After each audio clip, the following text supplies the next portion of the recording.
Abstract photography, or more specifically abstract landscape and nature photography, which is what I would focus on in this video, is a whole subgenre in its own right. A couple of weeks ago I released my 10 values in landscape photography, and based on the comment section I was writing my assessment that a lot of people hold realism to be of high value to them. Abstract photography stands in stark contrast to photojournalism and realism. Although it's not defined clearly, some photographers and theorists have tried.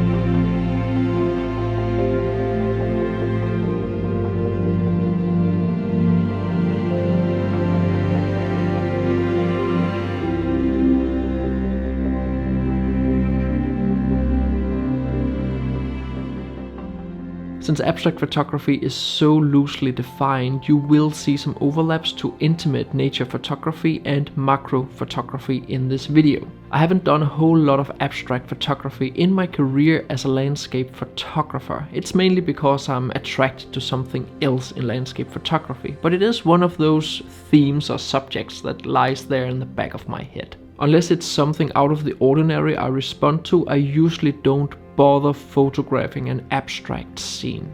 To me, abstract photography is mainly about pattern recognition and what kind of patterns you respond to. Patterns you find aesthetically pleasing to look at, patterns that resemble something else, or parts of a classic landscape vista photo with a certain interesting pattern. What you see and how the abstract photo makes you feel is highly subjective, but within psychology we are aware that humans tend to interpret shapes in more or less the same way.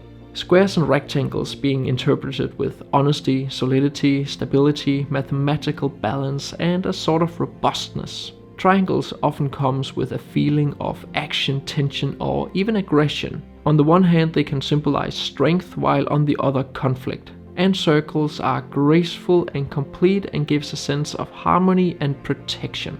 There are of course many patterns beyond these in nature, but by knowing about them you can use them intentionally in your photography. So without further ado, let's look at some photos.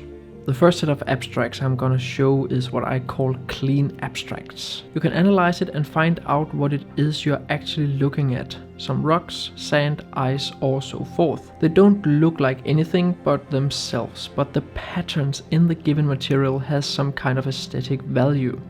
To me, that's what my clean abstracts are about. Either finding a visually pleasing pattern with some kind of geometrical order, create a photo that conveys a feeling, or create a photo that has that secret ingredient. That one special thing which is hard to express or explain with words. So this one first photo here looks so funky. It is ice, which is just next to a waterfall where the water vapor has hit some grass, and then the ice has just, or the water has just frozen on top of the ice layer underneath it, and it has just continued and continued and continued. There's quite a lot of depth in it. You have like the brighter parts next to you and the darker parts further from you, and it's hard to actually explain why I like it, and that's the entire point of an abstract photo. It's just, for me, visually pleasing or almost like entertaining to look at. And this one here from Stødlagill, it is just basalt columns and underneath it the river. I like this reddish warm color to it. Again, very simple, pleasing with all the lines, and then the lower part there where it kind of stops the patterns or interrupts the pattern.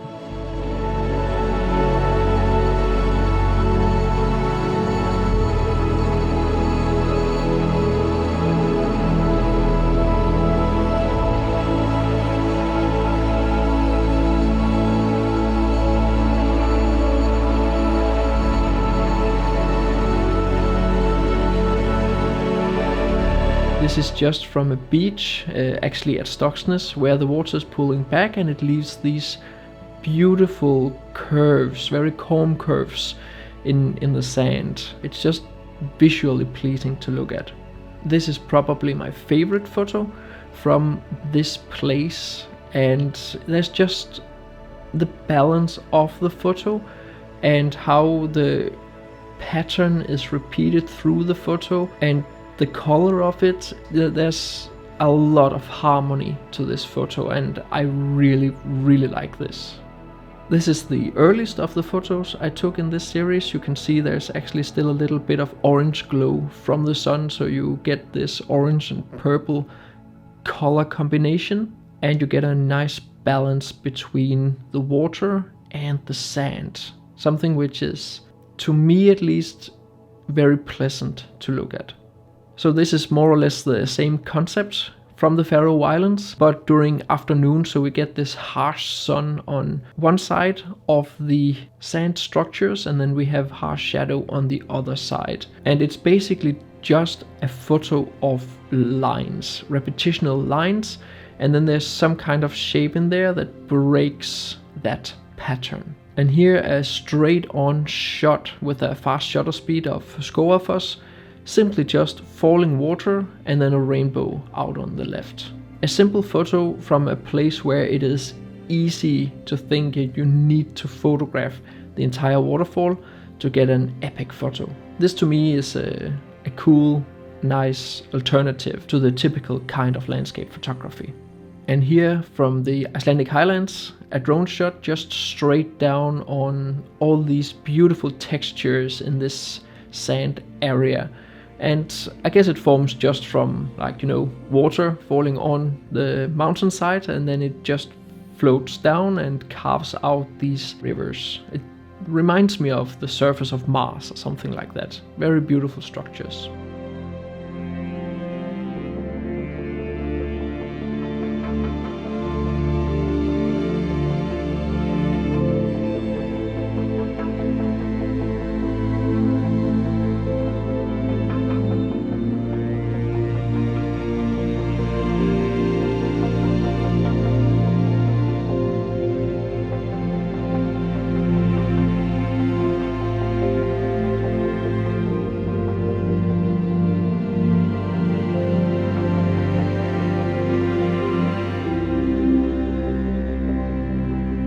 And this is the same kind of photography as those famous abstract photos of glacier rivers in Iceland. On this specific day we just had a little bit of snow which has been blown around, so you can really see where the glacier rivers are, and it just makes for this beautiful pattern. And then I have like the glacier river coming through the photo.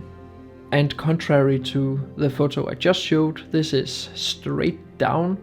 And here you can really see how the snow really defines those beautiful patterns that the water leaves behind in these glacier rivers.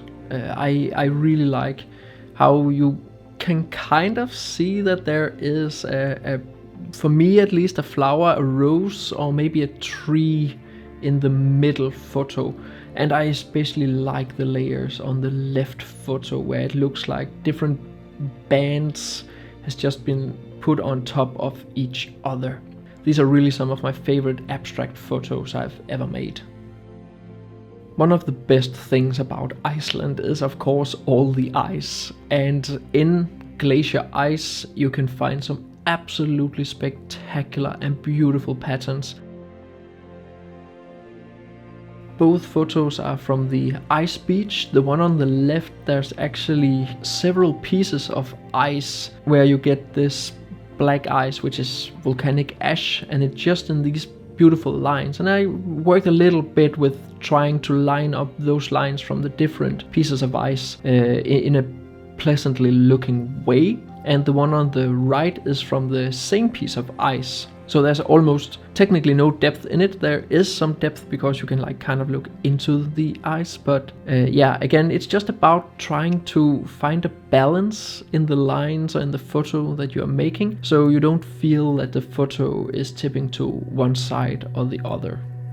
And these two here are probably my two favorite abstract photos from chunks of ice. The colors and the tones are just so interesting, and yeah, again, it's just a question about finding some harmony and some balance in what it is you want to photograph. And you have the squares in the left photo, and you have the weird filament air texture in the right photo, and all the bubbles. It's just fascinating to look at, and you don't really need to know what it is. It's just pleasant to look at.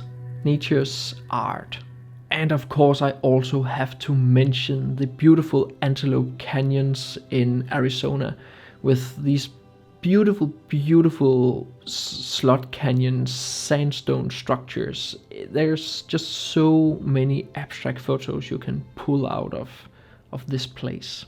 And this one here, just some different salt structures from Death Valley, Badwater Basin in Death Valley. Super simple, one diagonal line through the photo and the other one where it kind of looks like either a vein, human vein, or maybe a lightning bolt or something like that. What I like even more is finding abstract shapes in one material that resembles something recognizable. The hunt for pattern recognition. So this one here is also from the Icelandic highlands. It's just a drone shot looking straight down, and this is like the crater lake, and the shape of this crater lake looks like a teardrop. It's an abstract photo that resembles something else, and that is what I find super interesting to look for in abstract photography. And these three photos I also really like. They're really grown on me from when I took them. It kind of looks like that dwarven city from The Lord of the Rings or something like that. This big underground city. People who know Iceland can probably recognize where I've photographed this, and it's just at Reynisfjara, but I really like these photos. So these photos I got from this place, which is just next to one of the glaciers up in Iceland. It's just some of my absolute favorite abstract photos of all time. It is just bubbles caught in a thin sheet of ice, and underneath there's just some stones which is just laying on the edge of the glacier lagoon. And we played around at this place for a long time, and I think that most of the photographers who were here found these bubbles and photographed them because they are super interesting. And especially these three photos I got out of it. The middle part there is just, to me, so interesting. It reminds me of a universe with a central sun or planetary system, and all the small bubbles are planets, and then in the background we have these filaments of stars. It's super interesting, and the same with the two others. Yeah, it's hard to put into words, but I really like these three photos. You can of course also find beautiful patterns in the northern lights. I really like this shot. It's just straight up into the corona of some northern lights, and I just hammered off and got a lot of different photos, and this one really came out as the shape of a bird that just comes out of the sky. This is what I really like about abstract photography, making shapes in material that resembles something else. And this one here, also from Antelope Canyon, you can probably see a face in there. And the last theme I want to talk about is using abstract shapes in your typical grand vista landscape photos.